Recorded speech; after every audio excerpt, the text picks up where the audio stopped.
आपने इतने कवि सम्मेलन सुने होंगे, लेकिन ये बात आपने बिल्कुल नहीं सुनी होंगी।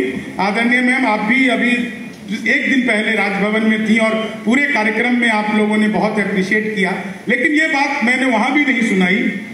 सर, हमारे पिताजी जब बिल्कुल मरने को हुए तो कह गए कि बेटा कुछ ऐसा काम करना जिससे लोग कहें कि इनके पिताजी बहुत अच्छे थे।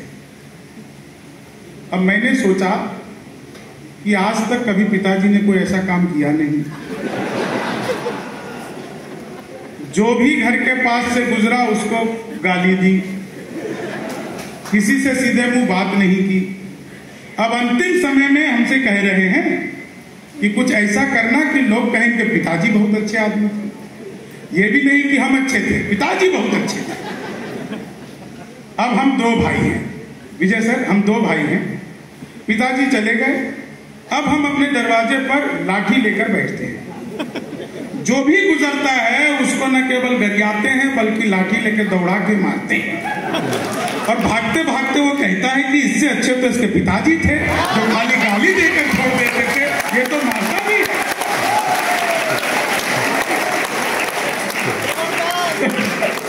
तो देखिए, काम ऐसे भी हो सकता है। तो जीवन में देखिए, हंसी बहुत जरूरी चीज है। मित्र मिले हम चार, एक बोला सुन यार, जोश के बिना तो ये जवानी सुनी सुनी है। दूजा बोला जोश से ही काम चलता नहीं है, हौसला जो ना हो तो रवानी सुनी सुनी है। तीजा बोला मैं तो बस एक बात मानता हूँ, प्यार के बिना सभी कहानी सुनी सुनी है। मैंने कहा प्यार जोश हौसला सही है, पर हंसी ना हो तो ये जिंदगानी सुनी सुनी।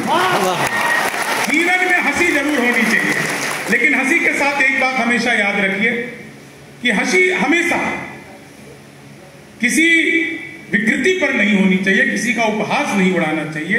हास्य और परिहास में बहुत बड़ा अंतर होता है। और दुनिया में कहीं भी जाइए, आप लोग तो खुद ही बिहार के हैं, बिहार का हर एक व्यक्ति अपने आप में सर ऐसा पात्र है जो अपने साथ हंसी का पूरा बुलडोजर लेके घूमता है। हाँ, मैंने तो इसी हॉल के बाहर सर एक आदमी को देखा, उसके साथ में 6 साल का बेटा था। तो मैंने उससे पूछा कि भाई साहब, ये 6 साल का आपका बेटा अभी बोलता है तो तुतलाता है क्या? बोले नहीं, हमेशा नहीं तुतलाता, जब बोलता है तभी तुतलाता है। हमने कहा कमाल है, उसके पास हर चीज का जवाब है। बिहार के कई बार लोग पढ़ लिख के बड़े इंजीनियर बन जाते हैं। तो इंजीनियर बन गया बिहार का एक आदमी, घर वापस आया, उसने देखा कि उसके मच्छरदानी में छेद है। बाजार गया, नई मच्छरदानी नहीं लाया, पाइप खरीद कर लाया। और जहां छेद था उसके ठाम में दूसरा छेद किया, उसमें पाइप फंसा दिया। अब मच्छर इधर से घुसे उधर से निकल जाए। तो मच्छर के लिए भी जो बाईपास बना देता है वो असली बिहारी है। बिहार के लोगों का कोई मुकाबला ही नहीं है। अपने आप पर गर्व करिए कि आपको भगवान ने बिहार में जन्म दिया। और मैं आइए कवि सम्मेलन की, अपनी समय बहुत कम है, बहुत सारी बातें मैं अपने क्रम में आप लोगों से करूंगा, हंसाने की भी बातें होंगी, लेकिन एक चीज मैं आपको बताता हूं। जब बिहार का बंटवारा हुआ सर, तो क्या था कि उससे पहले बिहार एक था, झारखंड और बिहार। झारखंड और बिहार मिला करके हम दोनों के पास एक संयुक्त पागल खाना था। अब सर बिहार का हो गया बंटवारा, पागल खाना जो है वो रह गया झारखंड में और पागल रह गए बिहार में।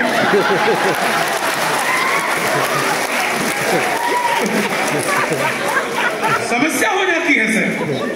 यहाँ पे ऐसे ही लोग कहते नहीं यहाँ गड़बड़ है। गड़बड़ इसलिए है कि बंटवारा जो हुआ उसमें पागल खाना भी होना चाहिए था, पागल भी होना चाहिए था। अब हमारे पागल जाए कहाँ, उनके हिस्से में कुछ है नहीं। लेकिन आइए इस शाम को एक हसीन शाम बनाते हैं, एक रंगीन शाम बनाते हैं।